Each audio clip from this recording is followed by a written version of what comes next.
안녕하세요. 딥다이브에 오신 여러분 환영합니다. 네, 반갑습니다. 오늘은 좀 흥미로운 주제인데요. 왜 천사는 죄를 속하기 위한 제물이 될 수 없는가?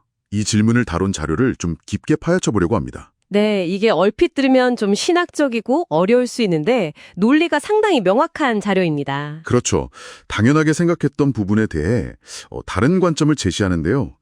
저희 목표는 이 복잡할 수 있는 논증의 핵심을 여러분이 쉽게 따라오실 수 있도록 돕는 겁니다. 네, 이 자료의 논리는 뭐랄까 몇 가지 중요한 전제에서 시작해요. 첫째는 피조물은 시공간 제약 속에 있다는 거고요. 아, 시간과 공간 안에 있다. 네.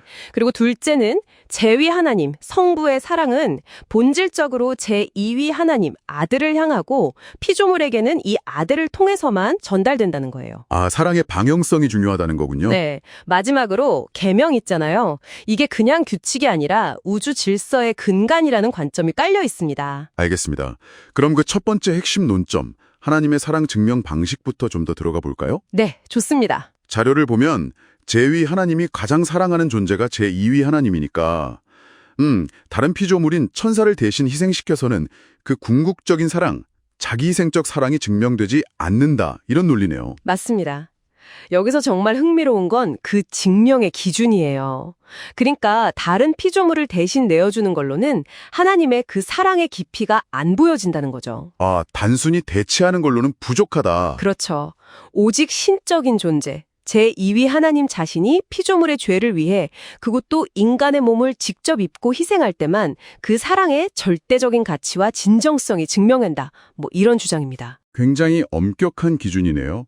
자, 다음으로는 천사 자체에 대한 얘기도 나오는데요. 천사도 처음부터 완전 무결한 존재는 아니었다. 이 부분은 좀 의외인데요. 네, 그렇죠. 자유의지가 아직 완성되지 않아서 죄를 지을 가능성이 남아있었다는 거예요. 십자가 사건 전까지는요. 아, 십자가 사건 전까지는 천사도 불완전했다.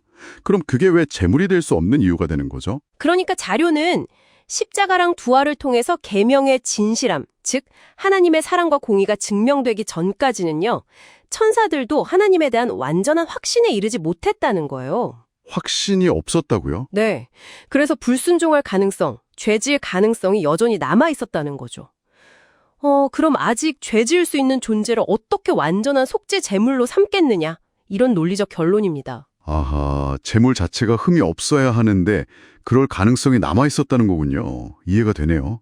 세 번째는 계명의 가치 문제인데요. 네, 이것도 중요하죠. 만약 천사가 제물이 되면 하나님의 명령인 계명의 가치가 고작 천사 수준으로 떨어진다. 이건 어떤 의미일까요? 정확합니다. 제물의 가치가 곧 그 법의 가치를 반영한다는 거예요. 이 자료에서 계명은 시공간을 다스리는 원리인데 우주의 원리요? 그렇죠. 근데 그 계명을 어긴 대가가 천사의 희생 정도라면 계명 자체가 그만큼 가볍게 여겨질 수 있다는 거죠.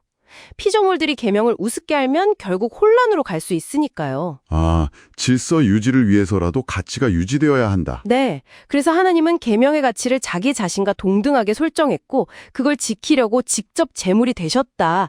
뭐 이런 주장입니다. 역설적으로 이게 피조물을 보호하려는 의도도 있다는 거고요. 흥미로운 관점이네요. 네 번째는 육체의 소욕이라는 개념이 나옵니다. 인간 아담에게는 있지만 천사에게는 없는 거라는데 이게 왜 중요한 변수가 될까요? 아, 이 육체의 소욕 부분, 저주받은 육체에서 오는 어떤 죄의 경향성 같은 건데요. 이게 왜 중요하냐면요. 네. 자료에 따르면 이런 극심한 어려움, 핸디캡 속에서도 계명을 지킬 수 있음을 보여주는 것, 이게 계명의 진실성과 하나님의 은혜가 얼마나 강한지를 가장 확실하게 증명하는 방법이라는 거예요. 가장 어려운 조건에서 증명해야 진짜다. 그렇죠. 천사는 이런 내적 갈등이 없으니까 천사를 통해서는 이 증명이 좀 불분명하다는 거죠. 그래서 제2위 하나님께서 직접 인간의 육체, 그것도 저주받은 육체를 입고 오셔서 계명을 지키는 본을 보이셨다. 이렇게 설명이 이어집니다. 가장 연약한 상태에서 가장 확실한 증명을 하셨다. 알겠습니다. 자, 그럼 마지막인데요. 결국 이 모든 논의는 사랑과 순종의 관계로 가는 것 같아요. 네, 맞습니다. 피조물이 하나님을 사랑해야 계명을 지킬 수 있는데 그 사랑은 하나님의 자기 희생, 즉 십자가 대속을 보고 깨달을 때 생긴다. 이런 구조인 거죠. 핵심입니다. 사랑이 순종의 근본 동력이라는 관점이죠.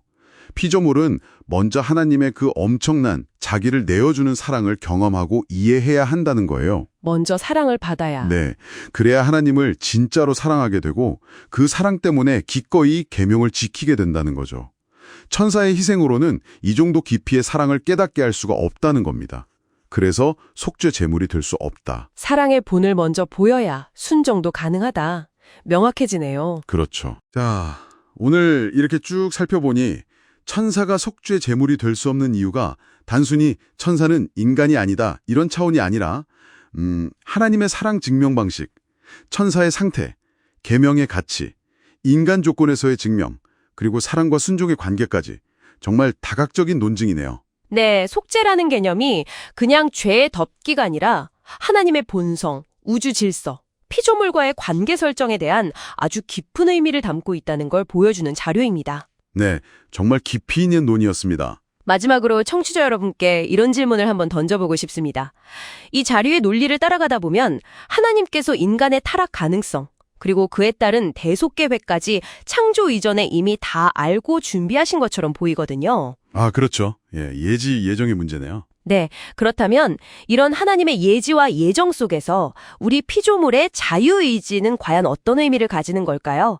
또 어떻게 이게 서로 조화될 수 있을지 이 지점을 한번 깊이 생각해 보시는 것도 아주 흥미로운 탐구가 될 거라고 생각합니다. 네, 오늘 딥다이브는 여기까지입니다. 함께해 주셔서 감사합니다. 감사합니다.